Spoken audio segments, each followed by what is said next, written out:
कहते हैं ना, एक तस्वीर 1000 शब्द बोल जाती है। आज हम एक ऐसे ही कार्टून पर बात करने वाले हैं और देखेंगे कि कैसे सुरक्षा जैसा एक अच्छा खासा शब्द बहानों और धोखे का एक बड़ा हथियार बन सकता है। तो चलिए सीधा इस तस्वीर को ही देखते हैं। पहली नजर में क्या लगता है? कोई अजीब सी बातचीत चल रही है, पर इस सीधे साधे से दिखने वाले व्यंग्य में एक बहुत गहरा मतलब छिपा है। आइए इस गुत्थी को मिलके सुलझाते हैं। चलिए इस तस्वीर की परतों को जरा खोलते हैं।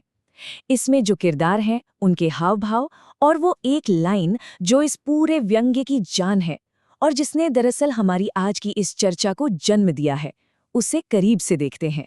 हाँ, तो चोर का बहाना यहाँ सब कुछ है। जरा ध्यान दीजिए, वो अपनी चोरी को कैसे एक कानूनी शक्ल देने की कोशिश कर रहा है। एक छोटा सा पॉज लेता है और फिर आता है वो जादुई शब्द जो उसके काम को सही ठहराता है, सुरक्षा। और बस यहीं हम इस विश्लेषण के बिल्कुल सेंटर पॉइंट पर आ जाते हैं। कैसे सुरक्षा जैसे पॉजिटिव शब्द का इस्तेमाल चोरी जैसे गलत काम को सही ठहराने के लिए किया जा रहा है।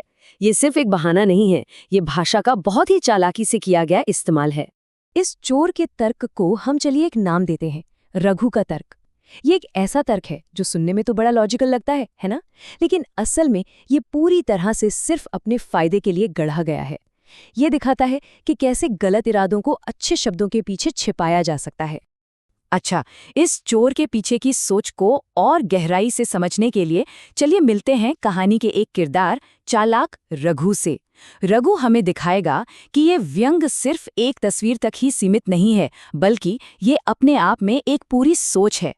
ये कहानी इस कार्टून में छिपी बहानेबाजी, व्यंग्य और किरदार की गहराई को हमारे सामने लाती है। रघु के जरिए हम समझेंगे कि आखिर इस एक पैनल के मजाक के पीछे की पूरी सोच क्या है और ये काम कैसे करती है। अब जरा इस स्लाइड पर एक नजर डालिए। एक तरफ तस्वीर का चोर है और दूसरी तरफ कहानी का रघु। बहाना बिल्कुल एक जैसा, किरदार लगभग वही, और अधिकारियों से सामना वो भी एक ही तरह का। मतलब साफ है, ये दोनों एक ही सिक्के के दो पहलू हैं। ये तुलना बहुत अच्छे से दिखाती है कि ये एक ही तरह के किरदार हैं। लेकिन इतनी चतुराई का अंजाम क्या हुआ? हर कहानी का एक अंत तो होता ही है, और रघु की कहानी में एक ऐसा मोड़ है जो इस पूरे व्यंग को एक अलग ही लेवल पे ले जाता है। चलिए देखते हैं कि आगे क्या होता है। एक पल के लिए सोचिए, जब कोई कानून को अपनी सुविधा के हिसाब से तोड़ मरोड़ कर पेश करता है तो उसका नतीजा क्या हो सकता है? रघु ने सुरक्षा को अपना हथियार बनाया, पर क्या वो हथियार उसी पर उल्टा पड़ गया? और ये है कहानी का सबसे बड़ा व्यंग्य।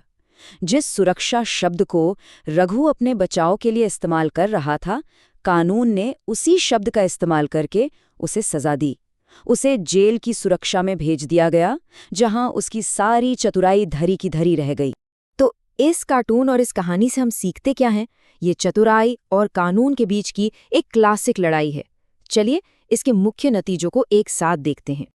तो देखिए, सीखने वाली बात यह है कि चतुराई भरे शब्द और तर्क कुछ समय के लिए तो काम आ सकते हैं, लेकिन जब उनका सामना हकीकत और कानून से होता है तो वे टिक नहीं पाते।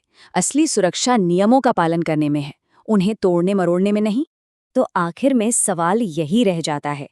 ये कहानी हमें याद दिलाती है कि बहाने चाहे कितने भी चालाक क्यों न हो, सच और व्यवस्था का पलड़ा ही आखिर में भारी रहता है। इस पर विचार जरूर कीजिएगा।